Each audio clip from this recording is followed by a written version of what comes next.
सोनपुर गांव घने जंगल के किनारे बसा था। उसी गांव में दीना नाम का एक किसान रहता था। एक दिन दीना जंगल के किनारे अपने खेत जोत रहा था, तभी अचानक एक बड़ा भालू वहां आ गया। भालू दीना को मारने झपटा।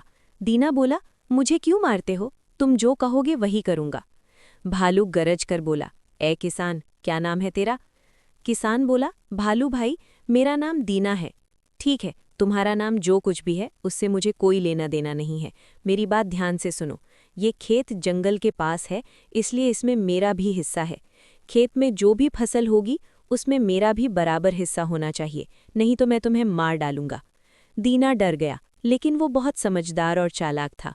उसने कहा, ठीक है भालू भाई, मुझे मत मारो, जो कहोगे मैं वही करूंगा। तुम बताओ, तुमको जमीन के ऊपर का हिस्सा चाहिए या नीचे का? भालू ने सोचा कि ऊपर तो हरे भरे पत्ते होते हैं, वही ज्यादा अच्छे होंगे। उसने कहा, मुझे ऊपर की फसल चाहिए। फिर क्या था, दीना ने मूंगफली बो दिए। कुछ महीनों बाद फसल तैयार हो गई। भालू अपना हिस्सा लेने आया। भालू को पत्ते मिले और दीना को मूंगफली। अब तो भालू को गुस्सा आ गया। उसने दीना से कहा, तुमने मुझसे चालाकी की है, अगली बार मुझे जमीन के नीचे की फसल चाहिए, नहीं तो मैं तुम्हें मार डालूंगा। इस बार दीना ने चने बो दिए। जब फसल तैयार हुई तो दीना ने ऊपर से चने के दाने ले लिए और भालू को जड़ें दे दी। अब भालू का सिर चकरा गया। उसने गुस्से में कहा, दीना, तुम बहुत चतुर हो, अब तो मैं तुमसे फसल लेकर ही रहूंगा।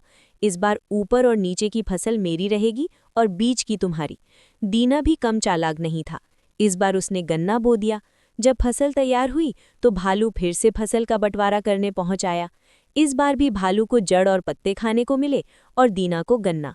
भालू गुस्से से पागल हो गया। वो बोला, इस बार फल, फूल, जड़ और पत्ते सब मेरे होंगे, तुम्हें बस फसल की डंडी मिलेगी। दीना मान गया। समय आने पर उसने पटसन बोया। जब फसल तैयार हुई तो भालू ने जड़, फल, फूल और पत्ते सब ले लिए। तने का पटसन दीना को मिल गया। भालू खींचकर अपना सिर पीटता रह गया और फिर वो कभी दोबारा दीना के खेत की ओर नहीं आया। सीख: बुद्धि और समझदारी से बड़ी समस्या का हल निकाला जा सकता है। दोस्तों, ये कहानी आपको कैसी लगी? अगर पसंद आई हो तो कहानी को लाइक, शेयर और चैनल को सब्सक्राइब करना बिल्कुल ना भूलें। धन्यवाद।